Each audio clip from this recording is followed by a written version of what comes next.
Over thinking ভালো না খারাপ, এবং ওভার থিঙ্কিং করলে কি কি হতে পারে? ওভার থিঙ্কিং আজকের ডেটে প্রত্যেকটা মানুষের কমন একটা বিষয় হয়ে গেছে। বাচ্চা থেকে বড় সবাই ওভার থিঙ্কিং করছে, এবং এই ওভার থিঙ্কিং এর ফলে অনেক খারাপ দিকও ঘটছে। সুতরাং সেই ওভার থিঙ্কিংকে কিভাবে কমানো যায় এবং এই ওভার থিঙ্কিং কিভাবে করা বন্ধ করানো যায় সেটা নিয়ে আজকে আলোচনা করব, ডিসকাস করব। কিন্তু তার আগে বলিনি, নমস্কার, এসডি ফিলোসফি চ্যানেলে তোমাদের সবাইকে স্বাগত। আমি শোভন দেব। এসডি ফিলোসফি চ্যানেলটিকে সবাই একটু সাবস্ক্রাইব করে পাশের বেল আইকনটিতে প্রেস করে অল নোটিফিকেশন অন করে দিই, যাতে আমার সমস্ত ভিডিও নোটিফিকেশন তোমাদের কাছে খুব তাড়াতাড়ি পৌঁছে যায়। ধন্যবাদ। ওভার থিঙ্কিং ভালো না খারাপ? আসলে এই ওভার থিঙ্কিং বা যে কোনো থিঙ্কিং সেটা কিন্তু খারাপ না, সেটা কিন্তু ভালো।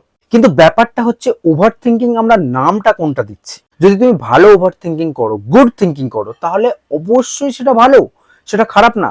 আজকের ডেটে দাঁড়িয়ে যত প্রতিষ্ঠিত ব্যক্তিরা আছে প্রত্যেকেই কিন্তু ওভার থিঙ্কিং করেই তবে প্রতিষ্ঠিত হয়েছে।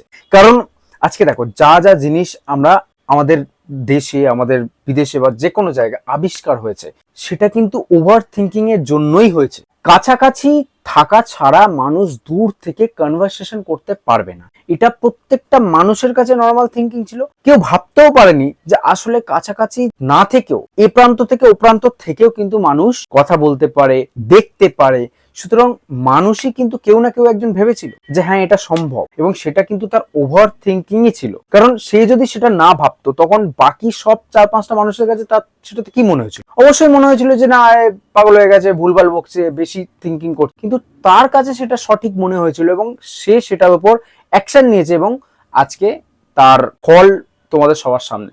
মোবাইল আমাদের সবার হাতে। সুতরাং তার মাধ্যমে আমরা কিন্তু দূর দূরান্তে যত দূরেই থাকুক না কেন মানুষকে দেখতে পাচ্ছি, মানুষের সাথে কথা বলতে পারছি। সুতরাং প্রত্যেকটা জিনিসই যা আবিষ্কার হয়েছে সেইগুলো কিন্তু ওভার থিঙ্কিং করেই হয়েছে। কিন্তু এবার ব্যাপারটা হচ্ছে, এখানে প্রশ্নটা কোথায় আসে, যে ওভার থিঙ্কিংটা দেখতে হবে তোমাকে রিয়েলিস্টিক না আনরিয়েলিস্টিক। যদি আনরিয়েলিস্টিক ওভার থিঙ্কিং হয় তাহলে কিন্তু এটা খুবই খারাপ। আর যেটা এখন ম্যাক্সিমাম মানুষের হয়, আনরিয়েলিস্টিক থিঙ্কিং, অর্থাৎ নেগেটিভ থিঙ্কিং, যেটা হওয়ার নয় সেটাকে নিয়ে তুমি কনস্ট্যান্টলি ভাবছো, এবং তাতে তোমার ক্ষতিই হচ্ছে। কিভাবে এইগুলো আসলে কাজ হয় সেগুলো এক্সাম্পল দিয়ে বোঝাবো, এবং শেষে বলবো যে ওভার থিঙ্কিং থেকে কিভাবে তোমরা মুক্তি পাবে। ধরো তুমি একটা জব করছো, এবং তুমি সেই জবটা করতে করতে কনস্ট্যান্টলি ভাবছো যে যদি আমার জবটা চলে যায়, যদি আমার জবটা চলে যায়, যদি আমার জবটা চলে যায়, এটা নিয়ে তুমি কনস্ট্যান্টলি সারাক্ষণ মাথার মধ্যে ভাবছো এবং ওভার থিঙ্কিং করছো। যদি আমার জবটা চলে যায় আমি কি করব, আমি কিভাবে চালাবো, হ্যাঁ তা না, এটসেট্রা এটসেট্রা ভাবছো। এবার ধরো তুমি স্কুল বা কলেজে পড়ো, তুমি তোমার সামনে পরীক্ষা, তো তুমি সবসময় ভাবছো যে আমি হয়তো ফেল করবো, আমি হয়তো ফেল করবো, আমি হয়তো ফেল করবো, আমি হয়তো ফেল করবো। অর্থাৎ তুমি ওভার থিঙ্কিং করছো, এবং সেটা নেগেটিভ ওভার থিঙ্কিং। এবার ধরো তুমি রিলেশনশিপে আছো, এবং সেই রিলেশনশিপের থেকে তুমি কনস্ট্যান্টলি ভাবছো যদি আমার সম্পর্কটা ব্রেকআপ হয়ে যায়, যদি আমার সম্পর্কটা ব্রেকআপ হয়ে যায়, যদি এটা হয়, যদি এটা হয়। তো সেটা কিন্তু ওভার থিঙ্কিং, এবং এটা নেগেটিভ ওভার থিঙ্কিং। এবার পজিটিভ ওভার থিঙ্কিং গুলো কি কি হতে পারে? পজিটিভ ওভার থিঙ্কিং কোনগুলো এক্সাম্পল দিয়ে দেখবো। যে যেমন ধরো তুমি কোনো একটা জিনিস চিন্তা ভাবনা করলে, এবং সেই চিন্তাটা করার পর তার উপর তুমি অ্যাকশন নিলে, এবং অ্যাকশন নেওয়ার পর একটা রেজাল্ট তৈরি হলো। তো সেটা কি খারাপ ওভার থিঙ্কিং নাকি ভালো ওভার থিঙ্কিং? অবশ্যই সেটা গুড ওভার থিঙ্কিং। কারণ তুমি সেখানে শুধু থিঙ্কিং করে বসে নেই, সেখানে তুমি থিঙ্কিং করছো, তারপরে অ্যাকশন নিচ্ছ, এবং অ্যাকশন নেওয়ার পর একটা রেজাল্ট তোমার সামনে আসে। যদি রেজাল্টটা খারাপ হয় তো তুমি সেটা দেখবে, তুমি আরো ডিপলি বুঝবে যে আসলে কোনগুলো প্রবলেম ছিল, তুমি সেইগুলোকে আরো নিখুঁত করবে, তারপর আবার চিন্তা ভাবনা করবে, আবার অ্যাকশন নেবে, আবার তুমি একটা রেজাল্ট পাবে। অবশ্যই সেটা তখন ভালো হবে। তো এইটা কিন্তু positive over thinking, positive thinking. আর নেগেটিভ থিঙ্কিং গুলো কি হয়, তুমি শুধুমাত্র থিঙ্কিং তার পরিপ্রেক্ষিতে কোনো অ্যাকশন নেই, তুমি শুধু ভাবছো, যদি এটা হয়, যদি ওটা হয়, যদি এটা হতো, যদি ওটা হতো, এই নিয়ে কনস্ট্যান্টলি তোমার ব্রেনকে একটা নেগেটিভ ভাইবস দিচ্ছ, এবং সেই নেগেটিভ ভাইবস দিতে দিতে একটা সময় গিয়ে তুমি তার উপর কোনো অ্যাকশন নিচ্ছ। সুতরাং সেটা তো নেগেটিভই হবে। আজকে যদি তুমি ভাবো তুমি কোনো একটা অফিসে আছো, সেখানে তুমি জব করছো, জব করতে করতে কনস্ট্যান্টলি ভাবছো যে যদি আমার জবটা চলে যায় আমি কি করব, আমি কি খাবো, আমি কিভাবে চালাবো, আমার কিভাবে চলবে, আমার যে দায়িত্ববোধ আছে সেগুলো কিভাবে পালন করবো, হ্যাঁ না তা না, অনেক কিছু তুমি নেগেটিভ থিঙ্কিং করছো, কিন্তু তুমি কাজটা মন দিয়ে করছো না। তুমি যেখানে জব করছো সেটা তুমি মন দিয়ে করছো না, সুতরাং একটা সময়ের পর তোমার জবটা তো এমনি চলে যাবে। এটা তো একদম রিয়েল। কারণ তোমার জবটা কেন যাবে? কারণ তুমি সেখানে বসে কাজ করছো না, সেখানে বসে তুমি নেগেটিভ থিঙ্কিং করছো। ধরো তুমি স্কুল বা কলেজে আছো এবং সেই স্কুল বা কলেজে ধরো তুমি স্কুল বা কলেজে আছো এবং সেই স্কুল বা কলেজে তোমার সামনে পরীক্ষা আছে। তুমি কি করছো? সারাক্ষণ ভাবছো যে যদি আমি ফেল করে যাই, যদি আমি ফেল করে যাই, যদি আমি ফেল করে যাই আমার কি হবে, হয়তো আমি ফেল করব। সেখানে তুমি অ্যাকশনটা নিচ্ছ না, তুমি পড়ছো না। তো তুমি যদি সত্যি না পড়ো এবং কনস্ট্যান্টলি থিঙ্কিং করো যে আমি যদি ফেল করে যাই কি হবে, আমি যদি ফেল করে যাই কি হবে, তুমি সত্যি সত্যি ফেল করবে।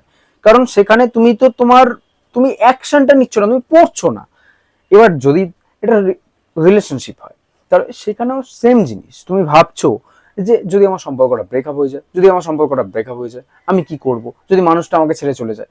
আরে বাবা, এইসব নিয়ে ভাবতে ভাবতে তোমার মুড খারাপ হচ্ছে, তোমার মন খারাপ হচ্ছে, তুমি সেই মানুষটাকে প্রপার সময় দিতে পারছো না। এবং সেই মানুষটার সাথে যখনই কথা বলছো তোমার মুডটা খিটমিজিয়ে আছে, কারণ তুমি তো তোমার মধ্যে নেগেটিভিটিতে ভরিয়ে রেখেছো, তুমি তোমার ব্রেনটাকে পুরো নেগেটিভ থিঙ্কিং এ ভরিয়ে দিয়েছো ফিউচারে কি হবে সেটা ভাবতে ভাবতে। তো তখন তো তোমার অলরেডি সেই সম্পর্কটা খারাপ হয়ে যাবে, সেই সম্পর্কটা টক্সিক হয়ে যাবে, তোমার দুজনের মধ্যে কথা বললেই ঝামেলা হবে, তো সেখানে এমনি সম্পর্কটা ব্রেকআপ হয়ে যাবে। তো এবার আসি এইগুলোকে কিভাবে তোমরা কমাবে। এইগুলোকে কমাতে হলে প্রথম যেটা করতে হবে সেটা রিয়েল থিঙ্কিং করতে হবে, আনরিয়েলিস্টিক নয়। যদি তুমি আনরিয়েলিস্টিক চিন্তা ভাবনা সবসময় করো তাহলে তো তোমার মধ্যে সবসময় নেগেটিভিটি ভরবে। ধরো তুমি কোথাও একটা জব করছো, সেখানে তুমি সেই জবটা মন দিয়ে করো, তাহলে তোমাকে এটা থিঙ্কিং করতে হবে না যে আমার জবটা যদি চলে যায় আমি কি করব। আরে তুমি তোমার জবটা তো মন দিয়ে করো, তারপর দেখো জবটা যায় কিনা। আর যদি তোমার মধ্যে সেই ক্যাপাসিটি থাকে তাহলে তুমি কখনোই তোমার জবটাকে হারাবে না। আর যদি সেই জবটা হারিয়েও যায় তুমি আর একটা জব পেয়ে যাবে। সুতরাং কখন ফিউচারে কি হবে সেটা নিয়ে যদি তুমি চিন্তা ভাবনা করতে থাকো, তোমার প্রেজেন্টটা তো খারাপ হয়ে যাবে। তুমি যদি আজকে স্কুল বা কলেজে পড়ো, তুমি যদি কনস্ট্যান্টলি ভাবো যে আমি যদি ফেল করে যাই কি হবে, এটা ভাবতে ভাবতে যদি তুমি পড়াটাকেই বন্ধ করে দাও, প্রেজেন্টের অ্যাকশনটাকে যদি বন্ধ করে দাও, তাহলে তো তুমি সত্যি সত্যি ফেল করবে। তোমাকে তো পড়তে হবে মন দিয়ে। যদি তুমি সত্যি মন দিয়ে পড়ো, সবকিছু ভালো করে পড়ো, জানো, তাহলে কেন তুমি ফেল করবে? আর যদি ফেল করো তাহলে ফেল করার পর তুমি অ্যাটলিস্ট কিছু তো শিখে যাবে, তো নেক্সট টাইম অ্যাটেম্প করবে, এগেন তুমি শিওর পাস করবে তখন। তো এটা নিয়ে চিন্তা করে তো কিছু নেই। ধরো তুমি রিলেশনশিপে আছো, তো সেখানে তোমার পাশে যে মানুষটা আছে সেই মানুষটাকে তো প্রপার সময় দাও, সেই মানুষটার সাথে সময় কাটাও, সেই মানুষটাকে সাথে ভালো ভালো মুহূর্ত স্পেন্ড করো। তো তখন সেই মানুষটা তোমাকে ছেড়ে কখনোই যাবে না। বাট তুমি সারাক্ষণ নেগেটিভ চিন্তা ভাবনা করছো, আর সেই নেগেটিভ চিন্তা ভাবনার জোরে তুমি সেই মানুষের সাথে ঝগড়া করছো, তো সেখানে তোমার সম্পর্কটা এমনিই খারাপ হয়ে যাবে। সুতরাং নেগেটিভ থিঙ্কিং বাদ দিতে হবে, পজিটিভ থিঙ্কিং করতে হবে। What is positive thinking? Positive thinking মানে এটা নয় যে সবকিছুই পসিবল না, সেটা না। পজিটিভ থিঙ্কিং মানে তোমাকে শুধু থিঙ্কিং করলে হবে না, সেইটার উপরে অ্যাকশন নিতে হবে, এবং অ্যাকশন নেওয়ার পর যেটা হবে সেটা অবশ্যই ভালো হবে। আজকে যদি তুমি তোমার কোনো রকম চিন্তা ভাবনা করো তোমার পাস্টে কি হয়েছে সেটা নিয়ে তুমি ওভার থিঙ্কিং করছো, তো সেটা নিয়ে তোমার ওভার থিঙ্কিং করার লাভটা কি? তোমার তো কোনো প্রফিট নেই। তোমার ফিউচারে কি হবে সেটা নিয়ে তুমি ওভার থিঙ্কিং করছো, সেটা নিয়ে ওভার থিঙ্কিং করে তোমার লাভ আসলে কিছু নেই, ক্ষতি হবে উল্টে। কারণ আমরা কেউ আমাদের ফিউচার জানি না, আমাদের পাস্টে কি হয়ে গেছে সেটাকে আমরা বদলাতে পারবো না। সুতরাং আমাদের যেটা করতে হবে সেটা হচ্ছে এই প্রেজেন্টটাকে কাজে লাগাতে হবে, আর এই প্রেজেন্টেই আমাদের চলতে হবে। প্রেজেন্টে প্রত্যেকটা মুহূর্ত, প্রত্যেকটা সেকেন্ড, প্রত্যেকটা মিনিটকে ভালোভাবে বাঁচতে হবে। কারণ আমরা ফিউচারে কি আছে কেউ তো জানি না। এই নিঃশ্বাস নিচ্ছি, এই নিঃশ্বাস ছাড়ছি, আমরা ঠিক আছি। এই নিঃশ্বাস নিলাম, নিঃশ্বাস ছাড়লাম, আমরা ঠিক আছি। বাট নিঃশ্বাস নিলাম না, 3 to 5 মিনিটস আমরা মরে যাবো। সুতরাং কেউ আমরা জানি না যদি এই আগামী 5 মিনিটের মধ্যে আমার নিঃশ্বাস বন্ধ হয়ে যায় আমি শেষ। সুতরাং কবে কি হবে সেটা না ভেবে এই মুহূর্তে কি হচ্ছে সেটাকে কতটা তুমি ভালো করতে পারবে সেটা নিয়ে ভাবো না। এই মুহূর্তটাকে তুমি যতটা ভালো করতে পারবে তার উপর ডিপেন্ড করছে তোমার ফিউচার। তুমি এই মুহূর্তটাকে যদি ফিউচারে কি হবে সেটা ভাবতে ভাবতে এই মুহূর্তটাকে নষ্ট করে ফেলো, তাহলে তোমার ফিউচারে আসলেই কিছু হবে না, আর সবটা খারাপই হবে। সুতরাং ওভার থিঙ্কিংকে কমাতে গেলে পুরো ভিডিওটা শেষে যদি শর্টে আমরা ভাবি যে কি কি করতে হবে, সেটা হচ্ছে ফার্স্ট, প্রেজেন্টে বাঁচতে হবে। সেকেন্ড, সব থেকে বড় যেটা ইম্পর্টেন্ট, এবং এইটাই হচ্ছে ওভার থিঙ্কিং এর মেন কারণ, সেটা হচ্ছে খালি বসে থাকা। যখনই তোমার মধ্যে কোনো কাজ থাকবে না, তুমি খালি বসে থাকবে না, তখনই তোমার এই, তুমি না চাইলেও তোমার এই নেগেটিভ থিঙ্কিং গুলো তোমার মাথার মধ্যে আসবে। সুতরাং যেটা করতে হবে, কোনো না কোনো কাজের মধ্যে নিজেকে জড়িয়ে রাখতে হবে, কোনো না কোনো টাস্কের মধ্যে নিজেকে জড়িয়ে রাখতে হবে। তো যখন তুমি এটা করবে তখন দেখবে তোমার মধ্যে সেই থিঙ্কিংটা আসার সময়ই তো নেই, কারণ তুমি সময়ই পাবে না সেটা থিঙ্কিং করার। আজকে আমি যদি খালি 4 ঘন্টা যদি খালি বসে থাকি একটা জায়গায় কনস্ট্যান্টলি, তাহলে তো আমার মাথার মধ্যে থিঙ্কিং আসবেই, এবং সেটা কখনোই পজিটিভ থিঙ্কিং হতে পারে না, সেটা নেগেটিভ থিঙ্কিংই আসবে। এবার যদি আমি একটা জায়গায় কোনো কাজ করি, নিজেকে বিজি রাখি, তো আমার যখন সেই থিঙ্কিং গুলো আসবে, ডেফিনেটলি পজিটিভ থিঙ্কিং আসবে। কারণ আমি একটা কাজ করছি এবং সেটাকে নিয়ে ভাবছি, এবং সেটা কি করে ডেভেলপ করা যায় বা সেটা কি করে এগোনো যায় এইসব নিয়ে ভাবছি, তো তখন সেটা আমার নেগেটিভ থিঙ্কিং আমার মাথার মধ্যে আসছে না। সুতরাং খালি বসে থাকা যাবে না। সবশেষে একটা কমেন্টস নিয়ে আমি কথা বলবো, সেটা হচ্ছে একজন আমাকে কমেন্টস করেছে এবং কমেন্টসের মধ্যে লিখেছে যে এরকম ইনিয়ে বিনিয়ে স্লো ভাবে কথা বললে তোমার ভিডিও কেউ দেখবে না। তো আমি সেই ভদ্রলোককে অ্যান্সার দিতে চাই, আমার ভিডিও যারা যারা দেখার তারা তারা দেখবে, যারা যারা দেখার নয় তারা তারা দেখবে না, তাতে আমার কিচ্ছু যায় আসে না। কারণ আমি মানুষ ভিডিও দেখবেই এই হিসেবে আমি বা এই সব ক্যালকুলেশন করে আমি ভিডিও বানাই না। আমার যারা যারা ভিডিও দেখার বা আমার যে টপিক নিয়ে কথা বলার, আমি সেটা কথা বলবো, এবং সেটা আস্তে আস্তেই বলবো এবং বুঝিয়ে শুনিয়েই বলবো।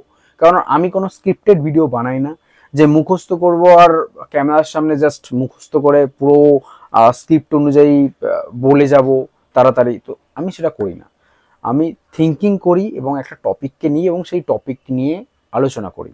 তো সেটা অবশ্যই আস্তে আস্তে হবে, কারণ আমি যেটা বলি সেটা ইনস্ট্যান্টলি বলি, আমি কিচ্ছু প্রি প্ল্যান বা স্ক্রিপ্টিং করে কথা বলি না। সো আমি এইভাবেই কথা বলবো, তাতে যার ভিডিও দেখার সে অবশ্যই দেখবে। যদি কারোর সেই টপিক নিয়ে ইন্টারেস্টেড থাকে, সে পুরো ভিডিওটাই দেখবে। সে আস্তে আস্তে কথা বলছি না জোরে জোরে কথা বলছি নাকি কিভাবে কথা বলছি এটা দেখে সে ভিডিওটাকে স্কিপ করবে না, এটা আমার বিশ্বাস। ভালো থেকো, সুস্থ থেকো, অ্যাক্টিভ থেকো, মোটিভেটেড থেকো, অবশ্যই হ্যাপি থেকো নিজের জীবনে। যদি কারোর কোনো রকম জীবন সংক্রান্ত প্রশ্ন থেকে থাকে তাহলে প্লিজ আমার যে কোনো ভিডিও নিচে এসে কমেন্টস করে আমাকে জানাতে পারো, তাহলে তার পরিপ্রেক্ষিতে আমি অবশ্যই কথা বলবো, আলোচনা করব। ভিডিওটা যদি ভালো লেগে থাকে একটা লাইক দিয়ে দিও, আর ভালো লাগলে অবশ্যই সবার সাথে শেয়ার করো। ধন্যবাদ।